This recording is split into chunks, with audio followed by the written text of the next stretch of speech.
So here we go, giving my weekly update. Got my pad here so I can show you some stuff. Let's start over here in the column B there. Those are the weights that I actually am on the scale when I get on the scale every morning.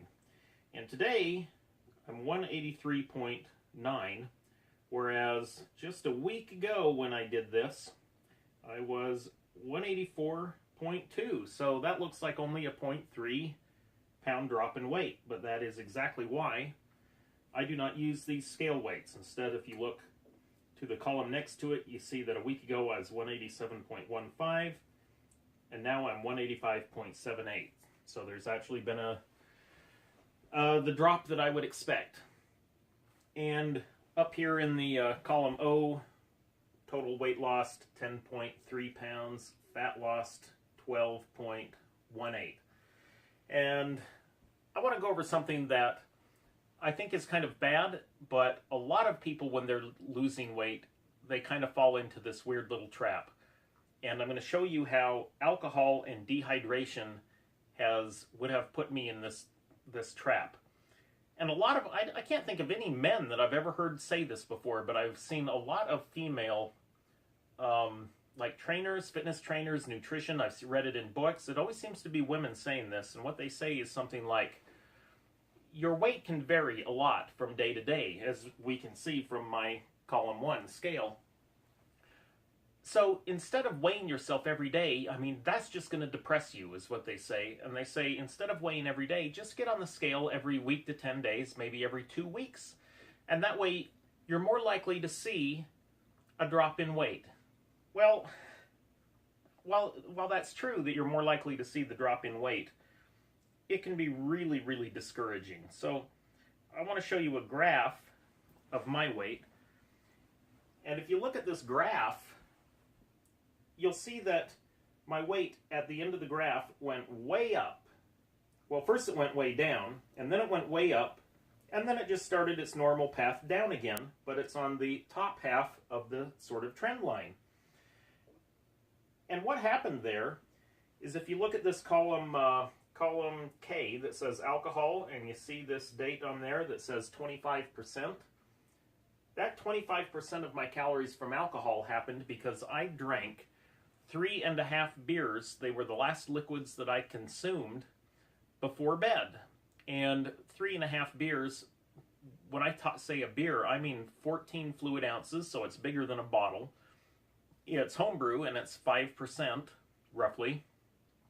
So it's not the 4% that you would normally have in Budweiser or something like that. And it actually comes out to the equivalent of about 5.5 bottles of normal 4% beer. 5.5 12-ounce bottles. And what happened was, the next morning after that, I was severely dehydrated. And you can see in this column here, column B, on the 14th, I was 183 pounds. And that was a huge drop, right? It went from these 184s, and it's jumped all the way down to the bottom, 183. Now, the reason why is because that alcohol in those 3.5 beers really dehydrated me a lot. And that's because alcohol is a diuretic, which means you end up excreting, right, urinating, more of it out than you took in. And so I got really dehydrated, and I felt in the morning from the dehydration. Some people call that a hangover. I guess it could be part of a hangover, but you're not going to save yourself from hangovers by keeping yourself hydrated. But you can save yourself from the dehydration symptoms, and I kind of wish I had on that day. But my weight was way down, and that is in this graph where it went way down below the line. But then I decided I was going to try an experiment. And you can see that below that 25%, it's all 9%, 9%, 9, and 8%. That's because my experiment was I would have just 1 beer per night for the next 10 days and just kind of see what happens with my spreadsheet. Well, what immediately happened is I got completely hydrated, rehydrated, so I wasn't dehydrated anymore, over the next day, well, that day that I woke up dehydrated. And then I had just 1 beer, which really didn't dehydrate me much, and it knocked my weight way up for the next day. So I went from being on the scale at 183 pounds to 185.8, right? So this is 2.8 pounds I gained overnight from just getting rehydrated. And then again, if you look at the graph of the weight since then, basically I gained my water weight back, and then my normal reduction of fat just kept occurring and has occurred since then. But what would have happened if on that day, the day after, when I was 185.8 pounds, as you see there, what if I was somebody who was only weighing myself once in a while, and I happened to weigh myself on the 15th?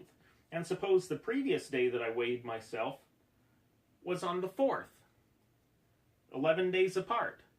Now, if I took the advice of somebody and did this, and, just, every week and a half, 2 weeks, jump on the scale, right? So 11 days between, I would have got on the scale between those 2 dates, and I would have been exactly the same weight.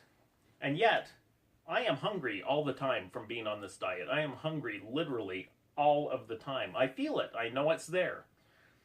And I can just imagine being hungry like I am now for 11 days straight and getting on the scale and seeing, wow, I didn't lose anything. Not even a little bit. I would think, gosh, maybe it isn't all about the almighty calorie. Maybe it's about protein, or maybe it's about insulin, and you might end up with this complete lie that you believe. When the truth is, if you look at this trend line, I mean, this trend line through my weights, that you can interpret as my actual fat loss, that straight line that's through there. That's actual fat loss. And if you look at the time that's above the graph, that's when my water and food weight was a little bit higher than average. And when it's below that line, that's when my water and food weight is a little bit below the average. So on that last day when I was really dehydrated, I went way down to 183. Water and food weight was just really low. And then the next day, it was really high. But my fat loss is straight down that line, right on track, exactly as it should be. So the moral to this is that when you have a lot of variation in your data, you don't want to skip great big chunks of time like that advice is that they give, so that you can be sure to actually see some change, because you might not, and you might get really depressed because of it. Or the opposite could happen. You might get, your first day might be a day that you have very high water and food weight, and the day 11 days later or whatever might be when you have very low, and you might think, wow, I'm dropping weight really, really fast, a lot faster than I need to, and you might start eating too much again. So the answer isn't to get less data. The answer is to get more. The more data you have, the better information you have in order to make a decision. And these trend lines like that, it really tells you a lot about what is happening in your body. If you would like to see the very first video in this series, it's at the top right. If you would like to see a more proper homebrew video, it's at the bottom right. If you'd like to subscribe, it's at the bottom left. See ya.